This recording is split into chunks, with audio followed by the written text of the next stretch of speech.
नमस्कार, प्रादेशिक समाचार के साथ मैं प्रियंका। पहले मुख्य समाचार। प्रधानमंत्री नरेंद्र मोदी ने पंडित दीनदयाल पेट्रोलियम विश्वविद्यालय के 8वें दीक्षांत समारोह में कहा कि देश प्राकृतिक गैस के उपयोग में 4 गुना वृद्धि करने की क्षमता रखता है। झारखंड विधानसभा का 20वां स्थापना दिवस कल मनाया जाएगा। राज्य के पुलिस महानिदेशक एमवी राव ने आज चतरा में पुलिस अधिकारियों के साथ बैठक कर नक्सल रोधी अभियान को तेज करने पर दिया बल। और राष्ट्रीय कैडेट कोर एनसीसी कल अपना 72वां स्थापना दिवस मनाएगा। अब समाचार विस्तार से। कोविड-19 महामारी के खिलाफ देश एकजुट होकर लड़ रहा है। आप भी हमारे साथ सुरक्षा और बचाव के 3 आसान एहतियाती उपायों का संकल्प लें। मास्क पहनें, 2 गज की दूरी है जरूरी, सुरक्षित दूरी बनाए रखें, हाथ और मुंह साफ रखें। प्रधानमंत्री नरेंद्र मोदी ने कहा है कि कोरोना महामारी की वजह से विश्व के ऊर्जा क्षेत्र में व्यापक बदलाव दिखाई दे रहे हैं और इससे भारतीय ऊर्जा क्षेत्र में विकास, उद्यमिता और रोजगार के व्यापक अवसर उत्पन्न होंगे। आज गांधीनगर में पंडित दीनदयाल पेट्रोलियम विश्वविद्यालय के 8वें दीक्षांत समारोह को वीडियो कॉन्फ्रेंस के जरिए संबोधित करते हुए श्री मोदी ने कहा कि भारत अपने कार्बन फुटप्रिंट में 30 से 35% कमी करने के लक्ष्य के साथ आगे बढ़ रहा है। श्री मोदी ने कहा कि भारत प्राकृतिक गैस के उपयोग में 4 गुना बढ़ोतरी करने के प्रयास भी कर रहा है ताकि देश की ऊर्जा की आवश्यकता पूरी की जा सके। आज देश अपने कार्बन फुटप्रिंट की 30 से 35% तक कम करने का लक्ष्य लेकर के आगे बढ़ रहा है। दुनिया के सामने जब ये बात लेकर के मैं गया, दुनिया को अचरज था, क्या भारत ये कर सकता है? प्रयास ये है कि इस दशक में अपनी ऊर्जा जरूरतों में नेचुरल गैस की हिस्सेदारी को हम 4 गुना तक बढ़ाएंगे। देश की ऑयल रिफाइनिंग कैपेसिटी को भी आने वाले 5 सालों में करीब 2 गुना करने के लिए काम किया जा रहा है। उन्होंने कहा कि कोरोना काल में डिग्री हासिल करना युवा विद्यार्थियों के लिए बहुत बड़ी चुनौती है, लेकिन हमारे विद्यार्थियों की क्षमताएं और योग्यताएं इस वैश्विक चुनौती से कहीं बड़ी हैं। श्री मोदी ने गुजरात सरकार से इस विश्वविद्यालय का दायरा बढ़ाकर पेट्रोलियम के साथ साथ समूचे ऊर्जा क्षेत्र को इसमें शामिल करने का आग्रह किया। उन्होंने जरूरत पड़ने पर इसके लिए कानून में बदलाव करने का भी सुझाव दिया। इससे पहले प्रधानमंत्री ने 5 अत्याधुनिक सुविधाओं का भी वीडियो कॉन्फ्रेंसिंग के माध्यम से उद्घाटन किया। इनमें गुजरात ऊर्जा विकास एजेंसी द्वारा 17 करोड़ रुपए की लागत से स्थापित 45 मेगावाट उत्पादन क्षमता वाला मोनोक्रिस्टेलाइन फोटो वोल्टेक पैनल भी शामिल है। प्रधानमंत्री ने विश्वविद्यालय के 22 करोड़ रुपए की निधि वाले टेक्नोलॉजी कारोबारी इनक्यूबेटर का भी शुभारंभ किया। उन्होंने गुजरात खेल प्राधिकरण द्वारा स्थापित 15 करोड़ रुपए लागत के खेल परिसर का भी उद्घाटन किया। इसके अलावा उन्होंने होराइजन 2020 के अंतर्गत औद्योगिक कचरे के निपटान और पानी का खारापन दूर करने से संबंधित अनुसंधान केंद्र इंडिया H2O का भी उद्घाटन किया, जो यूरोपीय संघ के सहयोग से स्थापित किया गया है। झारखंड विधानसभा का 20वां स्थापना दिवस कल मनाया जाएगा। कोविड को लेकर इस बार समारोह में केवल 200 मेहमान मौजूद रहेंगे। कोविड-19 प्रोटोकॉल, फेस मास्क, सैनिटाइजेशन, 2 व्यक्तियों के बीच 2 गज की दूरी का अनुपालन सुनिश्चित कराते हुए यह समारोह सिर्फ 2 से 2.5 घंटे का होगा। इस बार कवि सम्मेलन और संगीत कार्यक्रम का आयोजन नहीं किया जाएगा। कार्यक्रम के दौरान सम्मान समारोह का आयोजन किया जाएगा, जिसमें राज्यपाल द्रौपदी मुर्मू मौजूद रहेंगी। झारखंड विधानसभा स्थापना दिवस के मौके पर राज्य के शहीदों के परिजनों को सम्मानित किया जाएगा। 22 नवंबर 2018 के बाद झारखंड राज्य के जो भी वीर सीमा की सुरक्षा करते हुए या नक्सल अभियानों के दौरान शहीद हुए हैं, उनकी पत्नी या आश्रितों को विधानसभा अध्यक्ष के द्वारा सम्मानित किया जाएगा। मुख्यमंत्री हेमंत सोरेन ने अपने नेतरहाट प्रवास के दूसरे दिन आज नेतरहाट आवासीय विद्यालय का जायजा लिया। इस दौरान उन्होंने कहा कि इस विद्यालय को न सिर्फ राज्य बल्कि देश के गौरवशाली और प्रख्यात विद्यालय के रूप में जाना जाता है। मुख्यमंत्री ने कहा कि स्थापना काल से ही यह विद्यालय नई ऊंचाइयों को छू रहा है। इस विद्यालय की अपनी एक अलग ही पहचान है। इस विद्यालय की समृद्ध व्यवस्था को बनाए रखने में सरकार पूरा सहयोग करेगी। मुख्यमंत्री ने कहा कि आज नेतरहाट जैसे विद्यालयों की जरूरत है। इस विद्यालय की ऊर्जा का इस्तेमाल अन्य विद्यालयों की व्यवस्था को बेहतर और उत्तम बनाने में किया जा सकता है। सरकार इस दिशा में बहुत जल्द बड़े कदम उठाएगी। आकाशवाणी के ताजा तरीन समाचारों के लिए आप हमारी वेबसाइट newsonair.com पर लॉग ऑन कर सकते हैं। ताजा समाचार Twitter handle @AIR news alerts और Facebook page All India Radio news पर भी उपलब्ध है। आप प्रादेशिक समाचार एकांश के ट्विटर हैंडल @AIR news_रांची और Facebook page AIR news Ranchi के अलावा YouTube channel regional news unit Ranchi पर भी हमारे बुलेटिन सुन सकते हैं। प्रादेशिक समाचार आप आकाशवाणी रांची से सुन रहे हैं और अब पेश है कोरोना से बचाव के कुछ संदेश। चलो मिलकर इस शुरुआत करें, चलो एक फैसला आज करें, मास्क नहीं तो टोकेंगे, कोरोना को रोकेंगे, चलो एक इरादा करते हैं, चलो कुछ वादा करते हैं, मास्क नहीं तो टोकेंगे, कोरोना को रोकेंगे। भारत सरकार द्वारा जनहित में जारी। कोविड-19 से बचाव और सुरक्षित रहने के 3 उपाय। मास्क लगाएं, 2 गज दूरी है जरूरी, सुरक्षित दूरी रखें, हाथ और मुंह साफ रखें। प्रादेशिक समाचार में आपका फिर स्वागत है। राज्य के पुलिस महानिदेशक MV राव ने आज चतरा में जिला पुलिस के अधिकारियों के साथ एक महत्वपूर्ण बैठक कर नक्सल रोधी अभियान को तेज करने पर बल दिया। देर तक चले इस मैराथन बैठक में माओवादी गतिविधियों पर अंकुश लगाने के लिए आगे की रणनीति बनाने के साथ साथ कई योजनाबद्ध उपायों पर विचार किया गया। इस मौके पर DIG AV होमकर व SP ऋषभ झा समेत कई पुलिस अधिकारी मौजूद थे।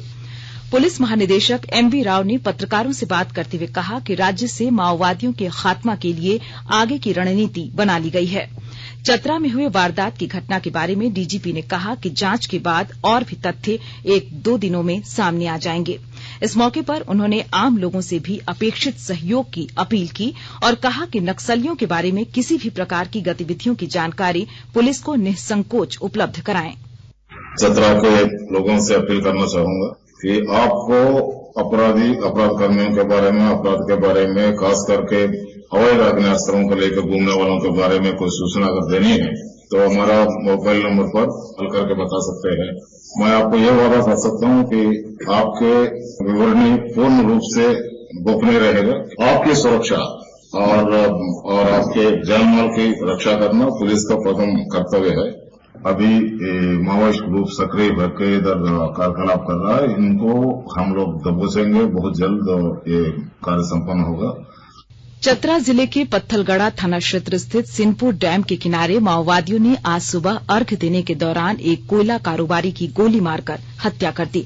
घटना की सूचना मिलते ही सिमरिया के अनुमंडल पुलिस पदाधिकारी बचनदेव कुजूर, पत्थलगड़ा थाना प्रभारी निरंजन कुमार मिश्रा घटनास्थल पर पहुंचे। पुलिस को घटनास्थल से माओवादियों द्वारा छोड़ा गया पर्चा मिला है। भाकपा माओवादियों ने पर्चा छोड़कर घटना की जिम्मेवारी ली है और कोयला व्यवसायी मुकेश गिरी पर पुलिस मुखबिरी का आरोप लगाया है।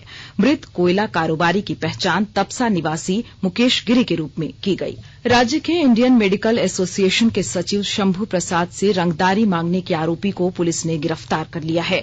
राज्य के वरीय पुलिस अधीक्षक सुरेंद्र प्रसाद ने आज संवाददाता सम्मेलन में इसकी जानकारी दी। उन्होंने बताया कि इस मामले में 4 आरोपियों को गिरफ्तार किया गया है।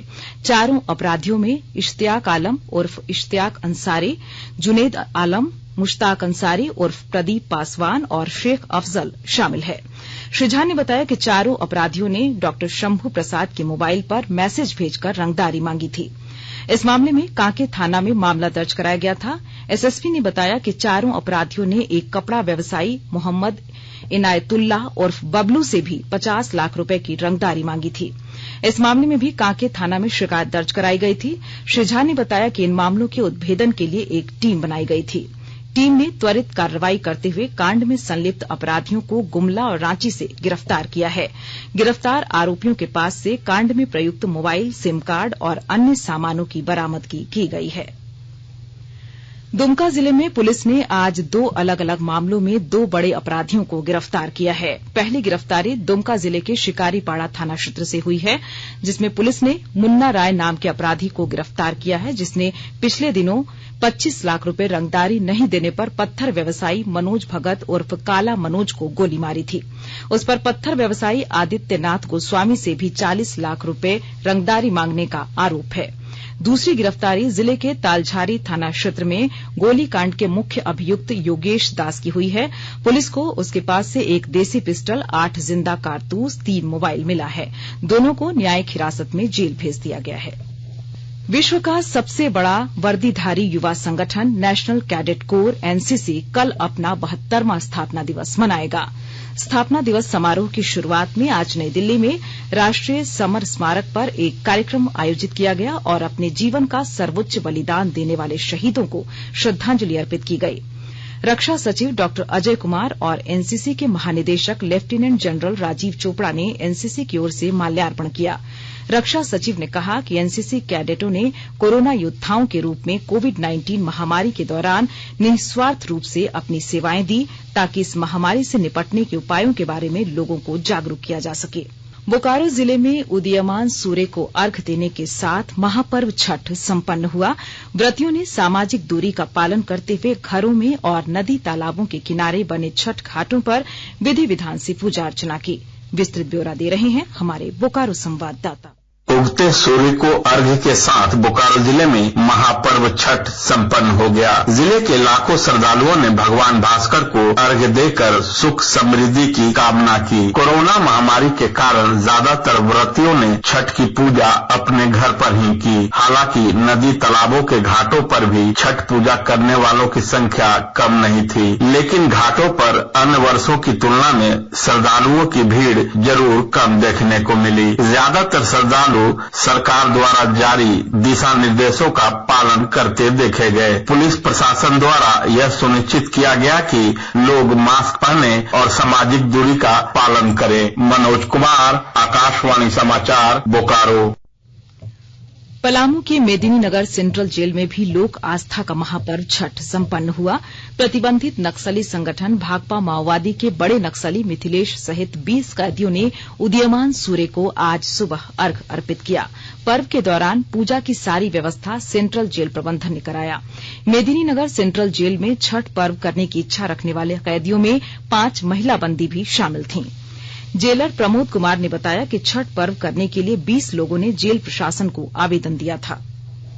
एक युवक की मौत हो गई, जबकि 2 युवक जख्मी हो गए।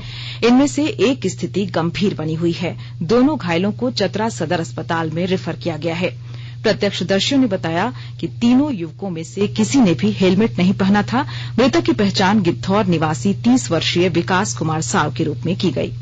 खूंटी जिले के तोरपा प्रखंड अंतर्गत सुंदारी गांव में जनजातीय गौरव दिवस के अवसर पर भगवान बिरसा मुंडा हॉकी टूर्नामेंट का फाइनल मैच 5 दिनों तक खेला गया।